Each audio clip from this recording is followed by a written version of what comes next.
Theory of point estimation deals with various properties of a point estimator and basic criteria of an estimator to be good one. But how to get a point estimator meaningfully is also an important issue. That's why we need to study the methods of point estimation. To this end, Professor R.A. Fisher will remain immortal for his pioneering method known as method of maximum likelihood. In this module, we will discuss this method from a conceptual viewpoint. In the context of point estimation, there are several methods to get a point estimator and a point estimate of a parameter. Those are method of maximum likelihood, method of moment, method of least squares, method of minimum chi-squares, method of modified minimum chi-squares, and so on. Generally, among all these, the most important and the most widely used one is the method of maximum likelihood. In many cases, the method yields very good estimators possessing various goodness properties of a point estimators like unbiasedness, minimum variance, consistency, efficiency, etc. This module primarily deals with the basic notions of likelihood and the method of maximum likelihood. Let us begin with a motivating example to share the basic idea of the method. Suppose a certain lion has three possible state of activities, namely very active, moderately active, and lethargic. Obviously, the probability distribution of the lion's hunting capacity is characterized by its state of activities. So here parameter theta equal to state of activity of the lion having its three known levels, say theta 1 equal to very active, theta 2 equal to moderately active, and theta 3 equal to lethargic. The known parameter space omega is the collection of all these levels of theta, that is theta 1, theta 2 and theta 3. Suppose each night this lion eats capital X animals with probability capital X equal to small x is f of x comma theta, say. This means x is a discrete random variable and f of x theta is the probability mass function of x assuming value small x for some fixed theta. Then consider the following table. Here 5 feasible values of x are namely 0, 1, 2, 3 and 4. They define 5 columns of the table. Likewise, 3 rows provide the probability distribution of the random variable x under 3 different choices of theta. For example, first row gives the PMF values of x for theta equal to theta 1, etc. So, row-wise, all the tabular entries are PMF values. Now we observe an interesting thing from the table that can lead to the basic notion of likelihood. From the above table, we can say if x is kept fixed at the value 4, then from the last column of the table, we get 3 different PMF values as 0.1, 0 and 0 under the choices theta equal to theta 1, theta 2 and theta 3 respectively. This means The event that x can assume the value 4 is most probable if theta equal to theta 1. Then we can say the most likely value of theta is theta 1. If x is given as 1, in the similar way, then theta 3 is the most likely value of theta. This is evident from the second column of the table, etc.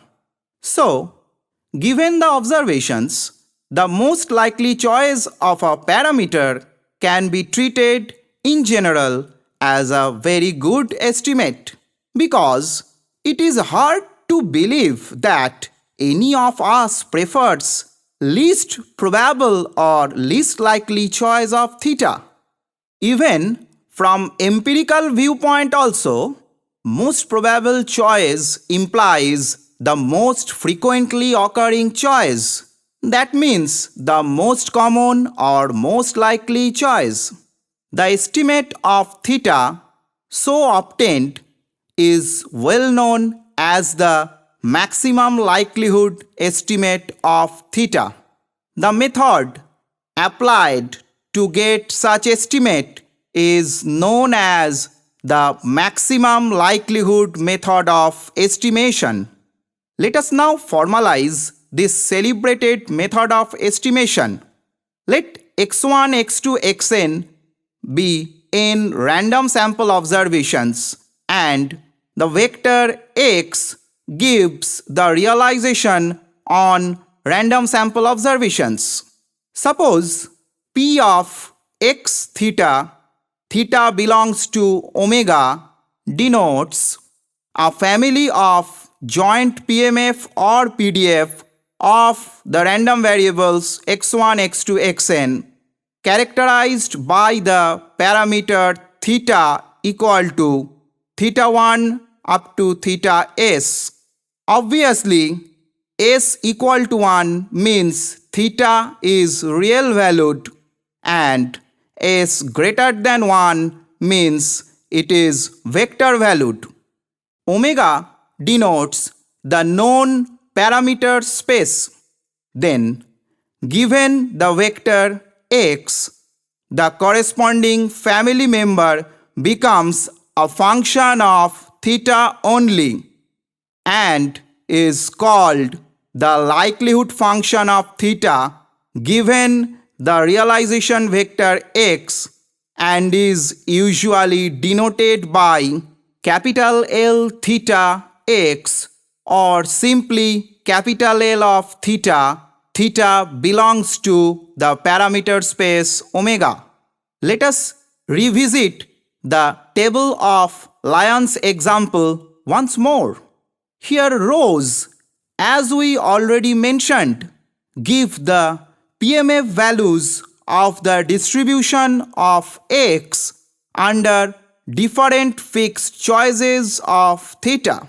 On the other hand, the first column gives the value of the likelihood function capital L theta for theta equal to theta 1, theta 2 and theta 3 when x equal to 0.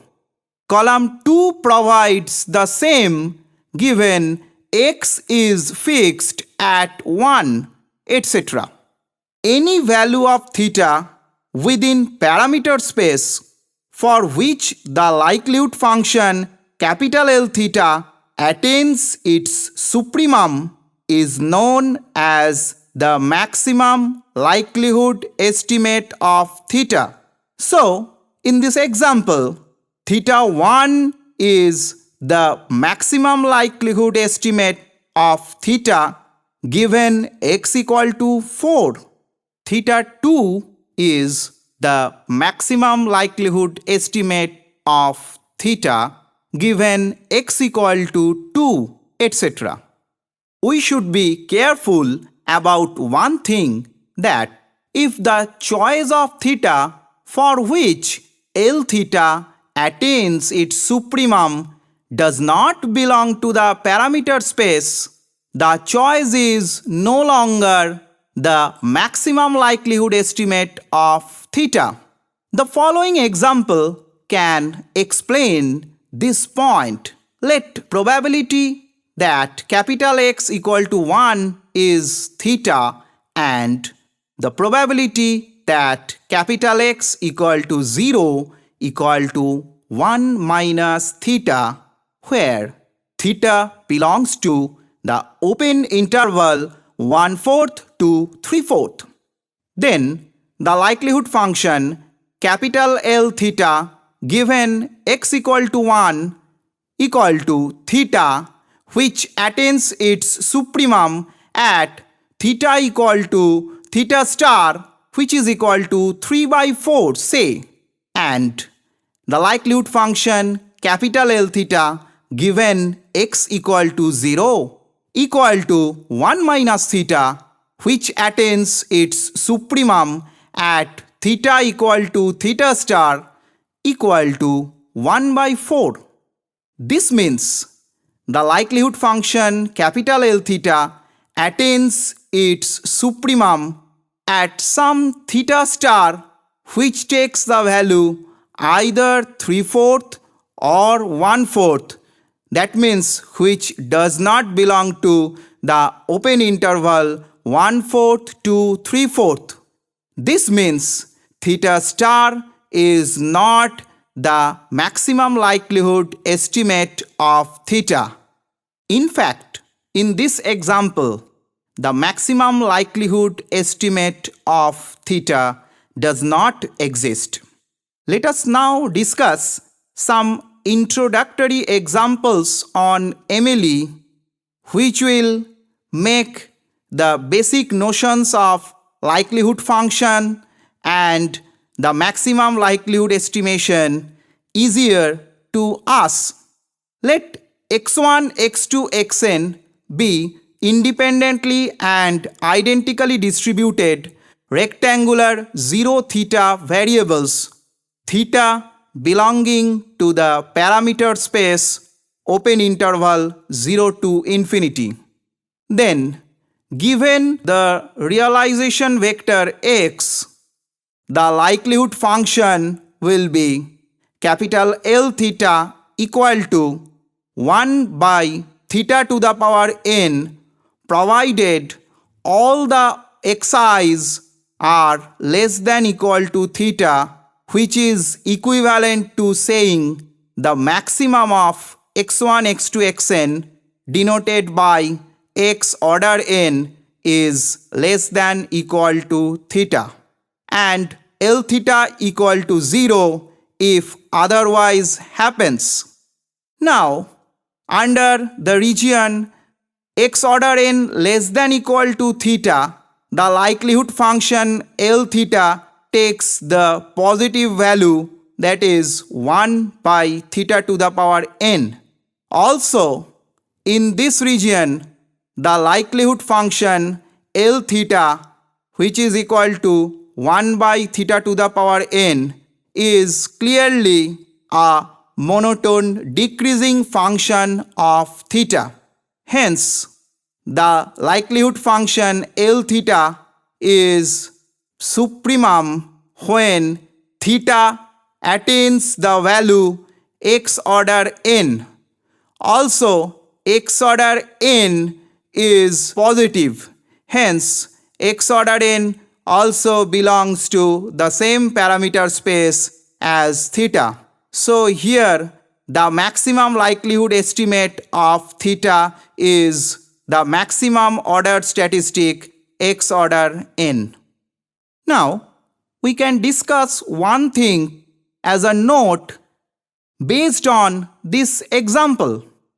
The thing is that though apparently the form of joint PMA for PDF and the form of likelihood function are same, but from their very considerations, they are utterly different. Based on the above example, let n equal to 2, that is, x1 and x2 follow rectangular 0 theta independently.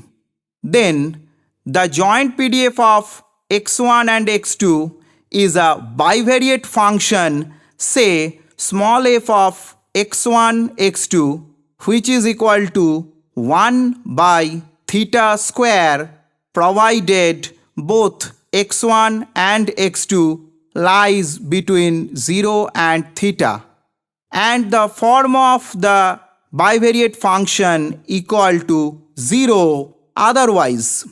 The corresponding graph is displayed in the subsequent slides, but the likelihood function for given x1 and x2 is a univariate function of theta, which is denoted by L theta, equal to again 1 by theta square, provided x order 2, which is equal to maximum of x1 and x2 less than equal to theta less than infinity, and the likelihood function L theta equal to 0 otherwise. This univariate function is graphically displayed in the subsequent slide. Now we go to another example. Let x1, x2, xn be IID with common PDF fx equal to theta into x to the power theta minus 1 when 0 less than x less than 1 and fx equal to 0 otherwise, provided theta is greater than 0. Then, given the realization vector x, the likelihood function is capital L theta equal to theta to the power n into product over I from 1 to n xi whole to the power theta minus 1. Then the log of the likelihood function is equal to n into log theta plus theta minus 1 times summation I from 1 to n log of xi. Suppose the log of the likelihood function is denoted by small l theta. Then the first order derivative of small l theta with respect to theta is equal to n by theta plus summation I from 1 to n log of xi. By maxima minima principle, the first order derivative of small l theta equal to 0 implies theta hat equal to minus n by summation I from 1 to n log of xi, which belongs to the open interval 0 to infinity, which is actually the parameter space of theta. Also, the second order derivative of small l theta becomes minus n by theta square, which is negative for all theta greater than 0. Hence, from second order condition of maxima minima principle, it is ensured that theta hat maximizes the likelihood function and hence can be used as the MLE of theta. Next we go to another example. Let x1, x2, xn be IID Bernoulli theta random variables. Theta belongs to the parameter space closed interval 0 to 1. Then, given the realization vector x, the likelihood function is L theta equal to theta to the power summation I from 1 to n xi into 1 minus theta to the power n minus summation I from 1 to n xi. Let summation I from 1 to n xi be denoted by a. Obviously, the minimum value of a is 0, which occurs when every xi equal to 0, and the maximum value of a is n when every xi equal to 1. Now we consider the following three cases. Case 1. 0 less than a less than n or equivalently 0 less than a by n less than 1. Case 2, a equal to 0, that is a by n equal to 0. And case 3, a equal to n, that is a by n equal to 1. Now we come to case 1, 0 less than a less than n.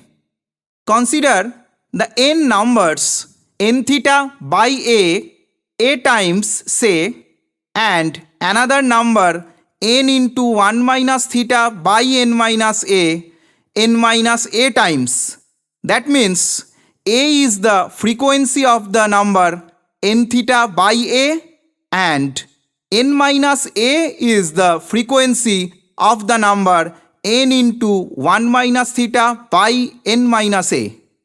Now using AM-GM inequality, we get a into n theta by a plus n minus a into n into 1 minus theta by n minus a whole divided by n is greater than equal to geometric mean of n theta by a and n into 1 minus theta by n minus a with frequency a and n minus a respectively.